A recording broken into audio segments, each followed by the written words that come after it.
Vous êtes en train de regarder des chrétiens célébrer un culte à Dieu dans leur église, en République démocratique du Congo, début 2023. Mais il ne s'agit pas de n'importe quelle assemblée.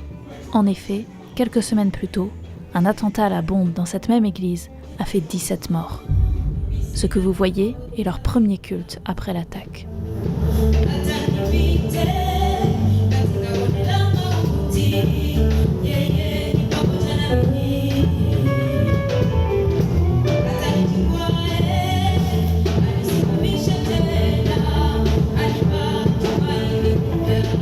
La joie est le choix qu'ils ont fait face à l'horreur. En effet, c'est loin d'être la première attaque de ce type.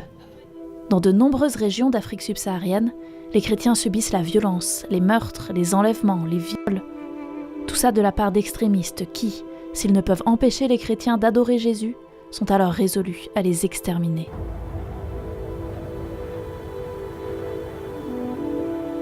C'est un état d'urgence absolu. Et en même temps, ce n'est pas une nouveauté. 2000 ans en arrière, Jésus nous avait déjà avertis. S'ils m'ont persécuté, ils vous persécuteront aussi. Cette persécution, Ayuba l'a vécue. C'est un chrétien nigérian et il est toujours menacé de mort par le groupe terroriste Boko Haram. Puisque, pour sa sécurité, on ne peut vous montrer son visage, voici son histoire, mise en scène par des acteurs.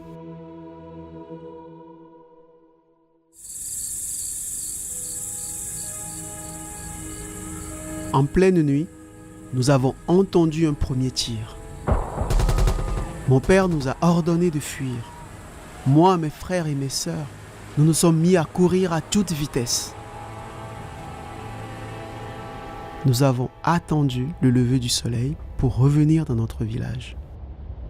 En entrant, tout était silencieux. En approchant de notre maison, j'ai vu 3 corps au sol. J'ai reconnu les habits de l'un d'entre eux. C'était mon père. Je me suis agenouillé près de lui et j'ai prié. Puis j'ai couru à l'intérieur, inquiet pour ma grand-mère. Elle était en vie. Elle pleurait amèrement. Elle m'a tout raconté. Boko Haram est entré dans la maison. Ils ont saisi ton père. On demandait à quelqu'un derrière eux. Est-ce bien lui que nous recherchons? La personne a répondu oui. Ils ont traîné ton père dehors. Ils lui ont demandé s'il était musulman ou chrétien. Il a répondu chrétien et ils l'ont tué.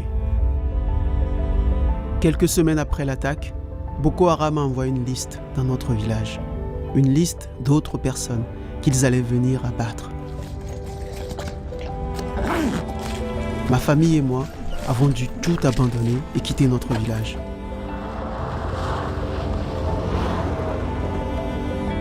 J'étais rempli de colère et de haine. J'en voulais à Dieu. J'étais résolu à venger la mort de mon père. Ayuba voulait se venger de l'homme qui avait dénoncé son père quand Boko Haram a attaqué. Portes Ouvertes l'a invité, lui et ses frères et sœurs, dans un centre d'aide post-traumatique pour qu'il puisse y recevoir soins et conseils.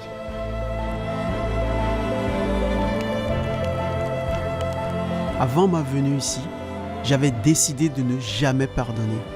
J'étais obsédé par la vengeance. Mais maintenant, j'ai trouvé la paix et l'espoir. J'ai appris à pardonner, à tout laisser au pied de la croix. Et si un jour, je dois être tué comme mon père, qu'il en soit ainsi. We want to see you like a mighty ocean wind. Lord, we want to dwell under the shadow of your wing. So blow, blow, blow like a mighty wind. Spirit of victory, just cover us with your wing. So blow, blow, blow like a mighty wind. Spirit of victory, just cover us with your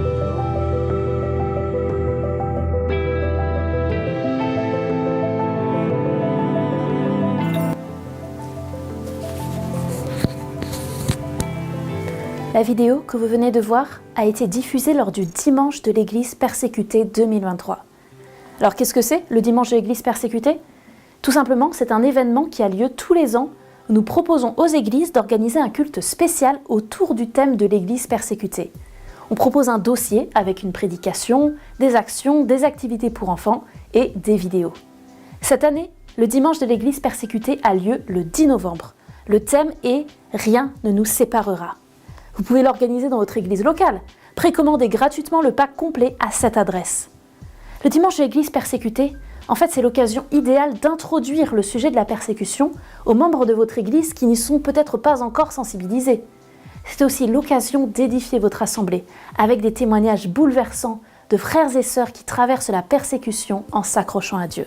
Et d'ailleurs, j'en profite, puisque je tourne cette partie 1 an plus tard, pour vous donner des nouvelles de l'église de Kassindi, dont on a parlé au début. 1 an après l'attentat, ils ont fait une cérémonie de commémoration qui a duré tout le week-end. Vous le voyez sur ces images, aussi incroyable que cela puisse paraître, ça a été un moment très joyeux. Le but des terroristes était de faire disparaître l'église, mais c'est l'inverse qui s'est passé. Le vendredi, ils ont fait une marche à travers la ville pour montrer qu'ils étaient toujours là, toujours vivants. Le samedi, de nombreuses personnes se sont fait baptiser. C'est ça que je trouve le plus beau. Au final, malgré la persécution, ou peut-être grâce à elle, de nouvelles âmes sont sauvées. Et enfin, le week-end s'est clos par l'intronisation de plusieurs nouveaux responsables d'église chargés de prendre soin de la communauté. La persécution, c'est pas la mort du christianisme, c'est souvent l'outil dont Dieu se sert pour faire grandir son église. Et pour cela, il utilise chacun d'entre nous. Pour conclure, je laisse la parole au pasteur de l'église de Kassindi. Nous continuons à remercier les frères et sœurs qui sont restés à nos côtés pour pouvoir nous accompagner, nous édifier. Grâce à eux, nous sommes encore en vie.